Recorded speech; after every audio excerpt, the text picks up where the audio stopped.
Mbote mingi na bino bandeko balandi tindika na bomesano na baye o nyonso bazwili bakuya kolanda tonzinga na epayo bozwami kolanda basango na ndenge busolo na bomesano ndenge tomesana penza kopandina bino basango kasi kolela ya mikolo ezaka ka be gouvernement ebima ndeza posa to bosenga ya moto nyonso pamba te kotala penza sama lukonde aza penza na bosenga kosaila mboka kasi mwana nungu eko uta wapi na mwana esala kabiso to tambusa elobeli na biso na baye oyo bamisana koloba to bayebi penza mambi ya politiko lolenge nini tokoki kokende pe tokosolola masolo ebele na kati wana eza na bandeko ebele bakolela tata ekolo alakaki penza malaka ebele mpo kokokisa kasi bakomona te ndakisa penza bandeko bakolela kaka likambo etali penza libumu eza penza na nzala kotala penza pe banzela penza kotala kelasi esi esalami kasi misusu pe alakaki na ngambo ya este pe kuna lisusu insécurité do bokengi penza ezate kokoba kaka to ebite tokomeka penza kosolola ngo na mwana mboka Rigobert Kuta wazali bongo moko ya bakambi ya force alliée politique sociale ya UDPS na bomesano bango bamesana be ko panzela biso nteke ya politiko na bokuse babinga kango FPAU wana nde sika ndiko Rigobert Kuta akokamba elongo na papa na biso Laurent Batumona yazali boso kasi yenda landi ndeko Laurent Batumona bango baza pene IDPS alobaki ete soki bazwi bokondi bakotala penza social ya bato pamba te bango bayebi Kongo malamu Antoine Tshilombo Tshisekedi atambola akota bagaza yebi penza bakwe nyonso kasi boni tokokoma kaka na gouvernement ngo ya bango ya union sacrée pamba te oza susu Kabila te na yeme ya lobi te kasi o ekomi nde tata ekolo alobi kasi boni ekokoma boye mwana mboka topesa ona mbote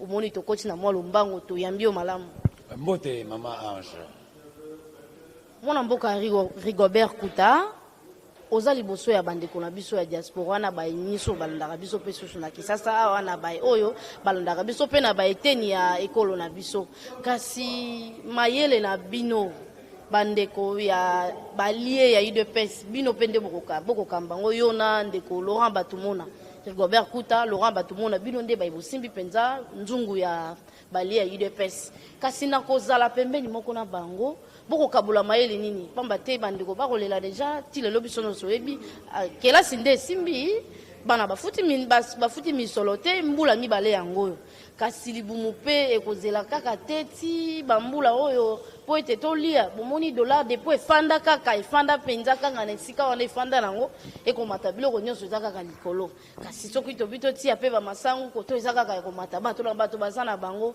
ya bango pri kasi ya leta oyo yalakaki bayimboka ezali wapi mpo na bino okoyebisala bandeko nini. Merci maman na question oyo yo tuni. D'abord naza koyebisa bana mboka que pasi na bango eza pasi na biso. Mais eloko ifuna loba depuis que le président de la République akotaki azalaki élu akotaki en fonction banungu ezalaki ebele.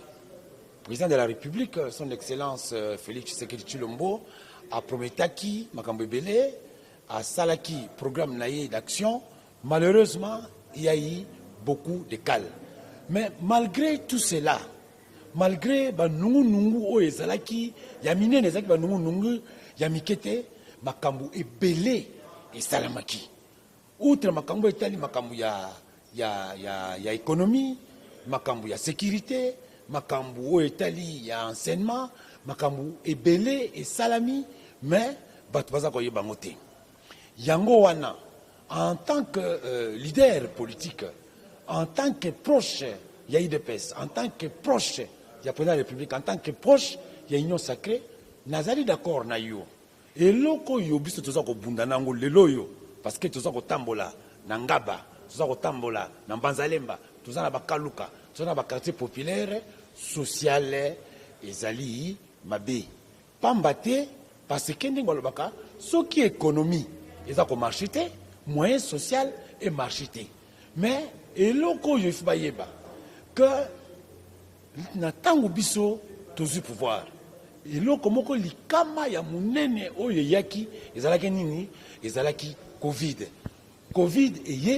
eye kotia ba problème ebele na kati ya mboka.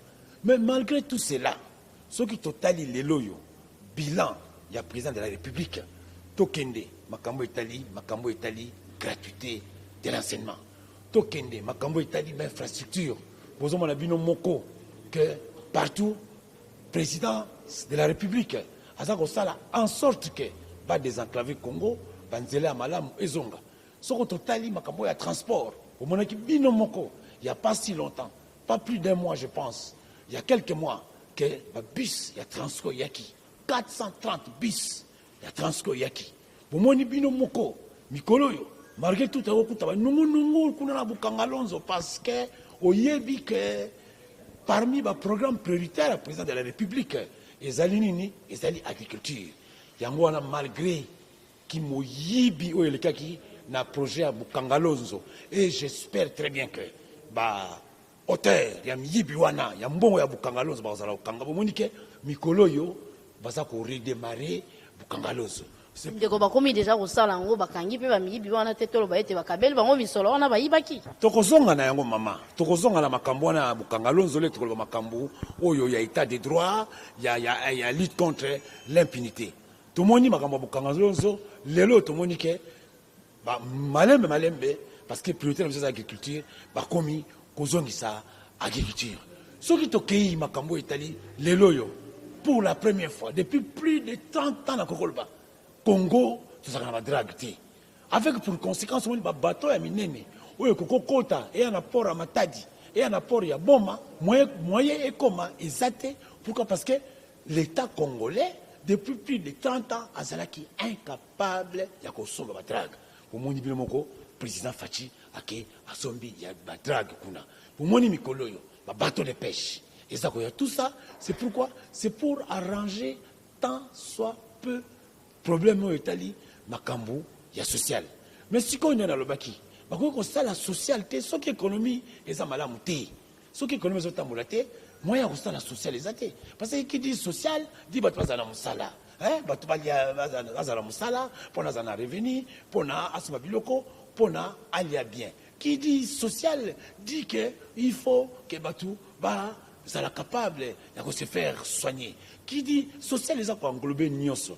Yango wana, tout ça qu'on senga le plus rapidement possible que gouvernement ya sama et bima noki pour na pays et redémarrer pour na la priorité oyo batu donc biso batu FPI to côté ça qui est pas ya premier ministre le nouveau ministre pour na ba exécuter la priorité wana parce que pour le moment mboka et ça plus ou moins bloqué parce que bazoko zela sorti ya gouvernement wana sorti zo zela ka po Moïse aboyi kopesa ba kombo po baboyi kopesa oui ministère ton ni pas maté toyoki ba komeli biso po biso ba komela biso so indi kuna boloba po biso to ba rande bosolo Moïse lokola ba pimela ki ba ministère 8 oya lingaki ba yebisi ba sengie ba kombo ya bato na ye po batia ba pesa bango ba ministère ya lobiete ya kopesa ba kombo te soki ba yebisi ete soki ba ministère yango ezanini kasi biso to kozela kaka Moïse po azaki na bosenga kozwa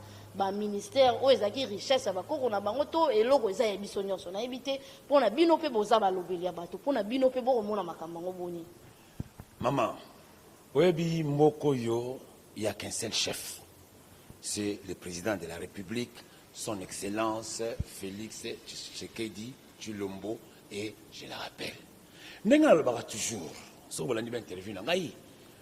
Les hommes sont nécessaires, mais ils ne sont pas indispensables. Donc makambo baza ko lobake kuna baza ko bloquer mutu mon côté pour l'instant après ko lobake a bloqué bonne marche il y a pays to a bloqué sortir gouvernement pour la seule et simple volonté naïe. Donc, va contacter une union sacrée, va contacter une union sacrée, la liberté. Certainement, il est tout à fait normal. Normal évidemment pour nous, hommes politiques, mais ça anormal pour le peuple congolais. Oyo, à comprendre que les politique, d'autant plus que Azo la priorité naïe. Alia, Baraba Kende classe, Azo Moussala, sécurité, bon gars, pour comprendre.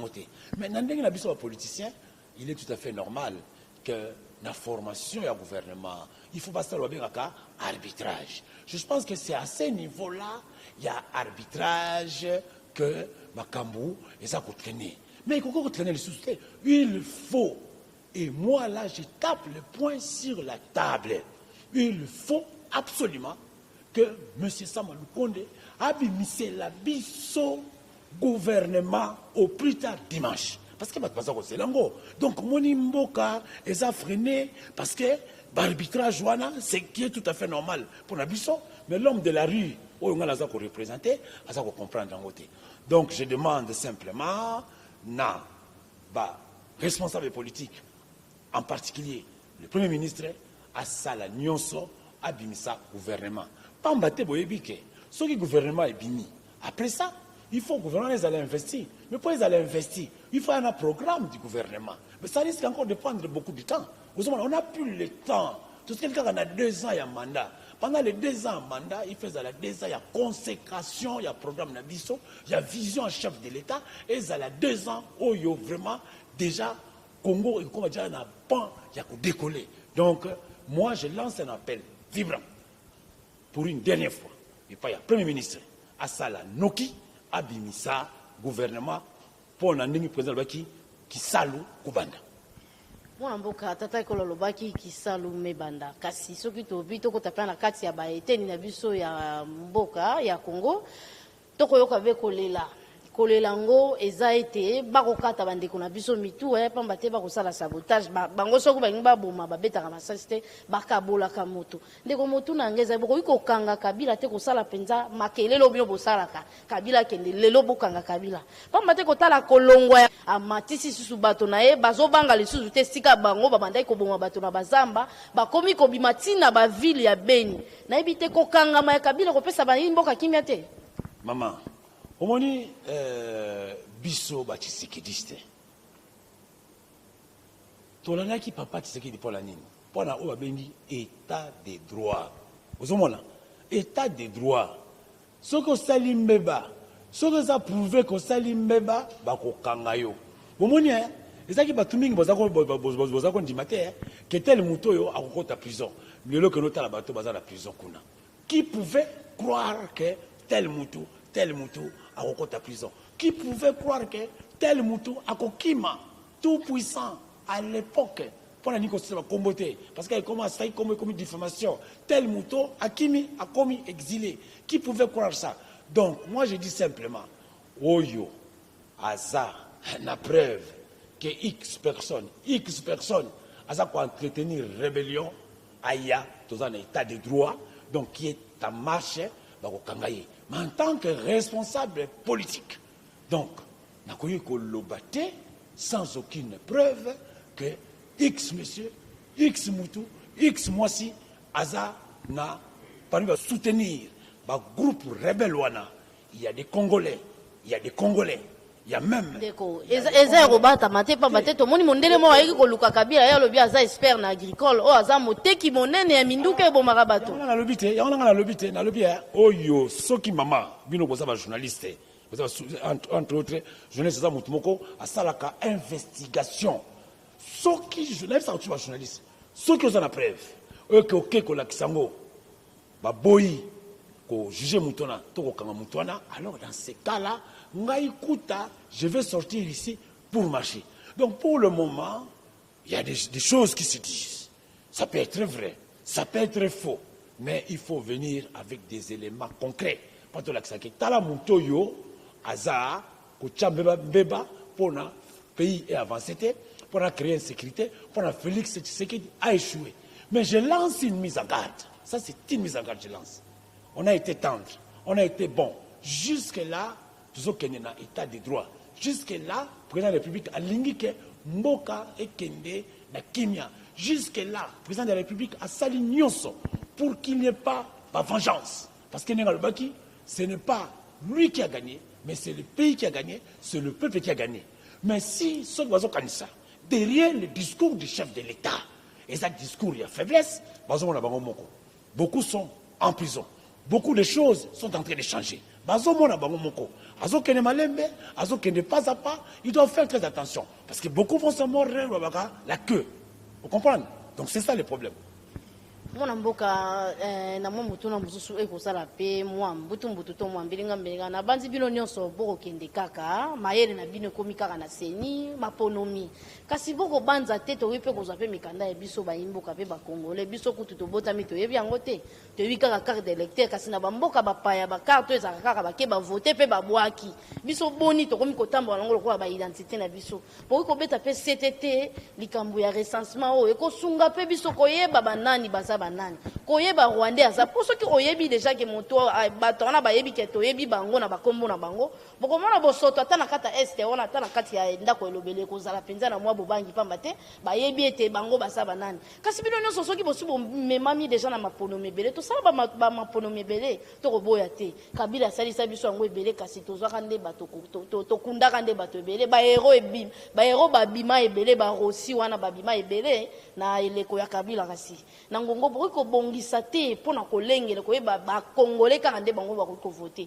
na bandi soki bino mo boko bakisa mobeko ete bato libanda to ba Rwandais pe bako voter wana bokoki kosala kasi o biso to yebi ba Congolais kaka ndenge ba voter kasi biso to koki kokoma na ngonga wana mokoloni ni pamba te bino nyonso bokomi déjà kotia miso na bino na maponomi seni ekomi ko welela ma epai ya bandeko na biso ba sango leloyo basali nanu réforme te foko bongola nanu ba mibeko na kati wana po penza efanda penza ezwa penza kiti nango po ete tozonga lisusu na makambo ko ganga tenga ba ibaki nga ba bomaki na ibite pona bino FPI boko banza nini isangala bino mama daib sayo boy na kolobala na komo na ngai moko soki recensement et salamité ngai na lingi nous avons en 1978 avant que na poto nazaki na carte de citoyen na ngai na komi nango je me rappelle na aéroport erreur moko muke zaki na passeport na ngai passeport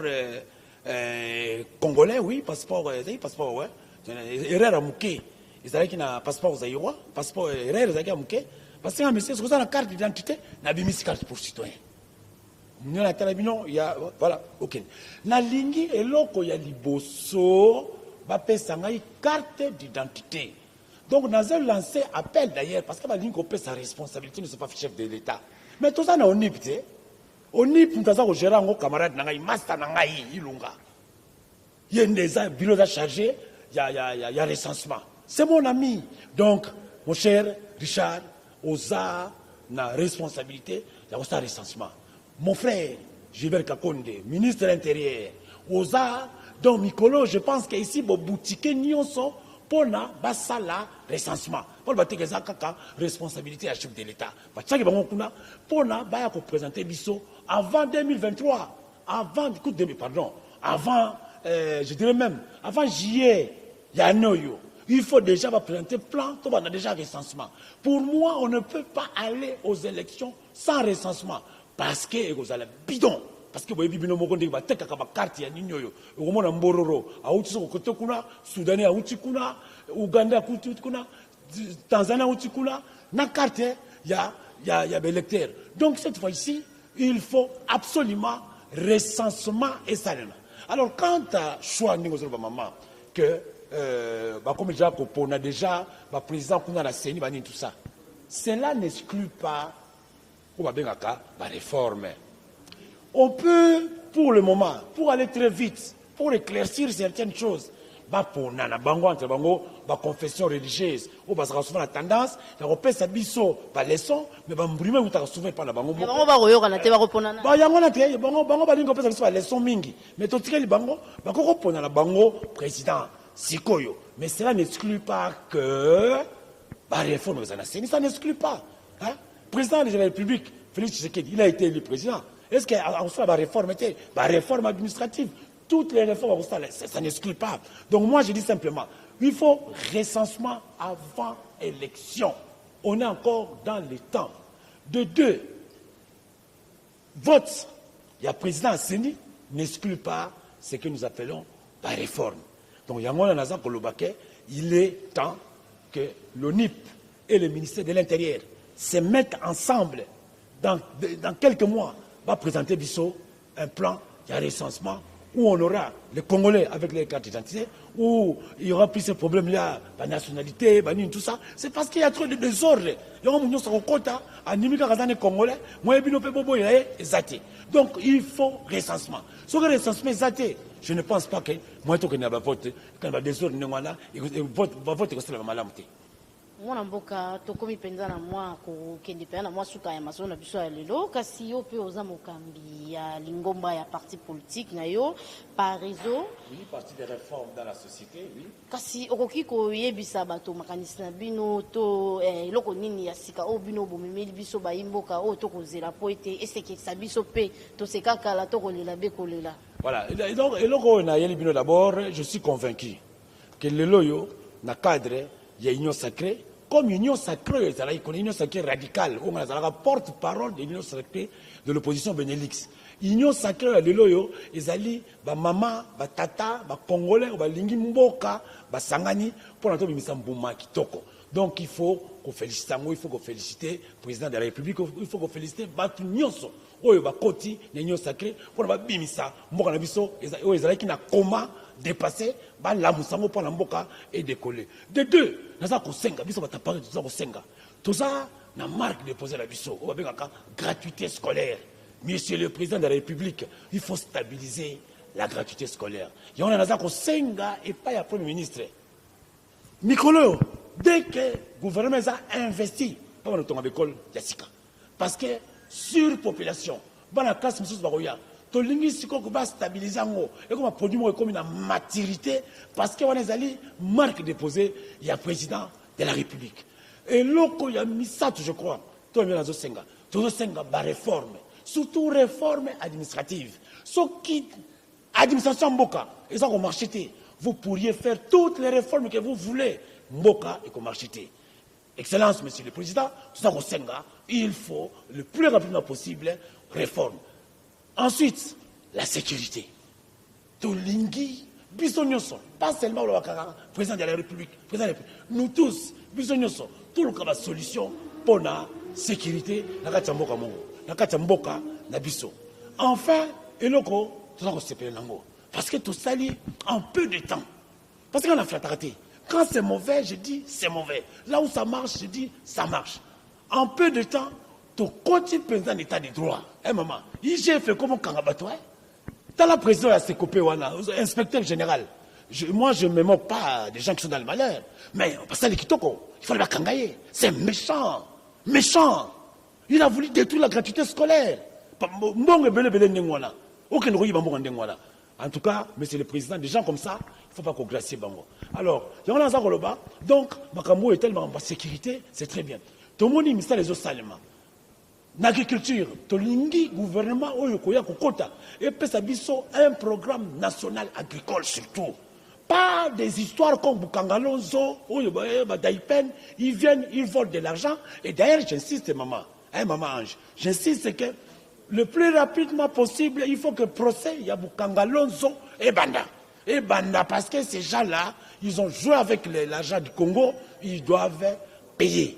Donc moi je pense que il y a eu beaucoup de réalisations. Président Salba Bloke Belé, je vous ai parlé de bateau, Banzelezo Banda, na Kasai, programme Soroti Tigelou, Ezo Banda, Babani déjà na terre jaune, ministère des eaux Salema.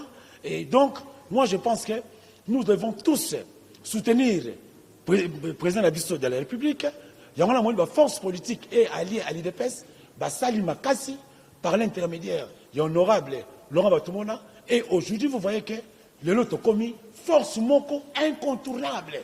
C'est l'une des rares forces. Il y a Loba, Combo, il y a président, il y a Lakissa, la réalisation à président sans flatterie. Parce que c'est flatterie, sans flatterie. Aujourd'hui, nous sommes à plus de 100 membres. Vous avez des députés nationaux, des députés provinciaux, des anciens députés, vous avez des personnalités. Donc, les loyaux, au Monique, force politique alliée à l'IDPS, et ça, vous savez, donc, tout ça, vous savez, le gouvernement, qu'il faut rapidement faire un programme économique. Et puis, on n'a plus besoin des amateurs. Parce que ce pays ici, le président de la République a mis ça en commun. Avec l'Union sociale de mission en commun. Donc, s'il y a des amateurs, place d'abord dans le gouvernement. Voilà, donc le message que je donne aux Congolais, tout continuer à soutenir Mboka Nabiso, tous toujours na pensée moko envers Batoa Est, nous vous promettons que bientôt, pas si loin aussi là, mais si jamais on sait qu'il y a des commanditaires qui sont là et qui sont en train de tirer les ficelles pour manipuler le groupe armé, ces gens-là seront châtiés. Voilà, je pense que nous avons la maman. Totondi obotondi mwana mboka biano pona mituna na biso ya tindika bosolo na mokola lelo kasi totondi bino pe botondi na ba nyonso o bazwi nzinga to libaku ya kolanda na epa yo bozwami libanda ya mboka na kati ya mboka kasi na tondi matondo mingi na bazalisi ya chaîne ba basaka ete bilili ya bweko na bino pa bozwami rifa ki sombe pa keli na bino nyonso na Mike Luzola dio sala ka ete montage komi na bino potokuta na penza mbala sima na tindika bosolo.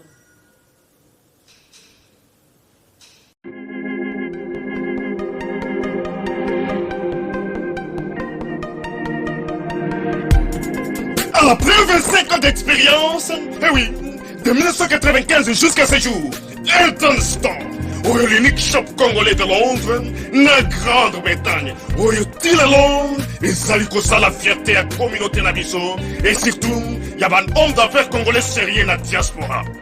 Oh yes. C'est créé Elton Store et Sali Kakamoko, le sérieux, à quel na service qui toko na ba client na ye. Avec ma produit où il y a première classe, il y a qualité supérieure. Oh, il y a ma bombe à Eden Store. Oh yes, mon client bimbe yeba. Ma maman à Londres va confirmer. Eden Store, c'est le perso de produits cosmétiques. Il y a solo produits originaux. Et yes, les alipes perso, il y a produits alimentaires, naturels et organiques. Au travers de nos produits cosmétiques, Eden Store détient le secret. Secret ya solo, où ya poso ya maman moi c'est qui toko. Poso ya moi so penza basali kolula, poso ya moi so mobala kotala ya lembate. Poso so ko tamboli masanga sima. Eh oui, yango ne ba produire zo tekama na kati Eden Store. Na ba produit alimentaire, où ya Eden Store, yango de secret ya cuisine ya maman congolaise. Eh oui, nyonso ko se pensa mobali na yo ezali. Pondu, matembele, ngai, ndole, fumbwa, ndunda, bilembwe, oyo nyonso penza, oyo kobonga pona cuisine na ezali. Oh yes. Olingi mobali na yo asepela na yo libela na libela. Olingi mobali na yo atala ka yo lokola mwasi azali kolula sika. Oh yes. Olingi mobali na sisa biloko nyonso tiela ka ye na mesa. Secret zali kaka moko. Eden Store.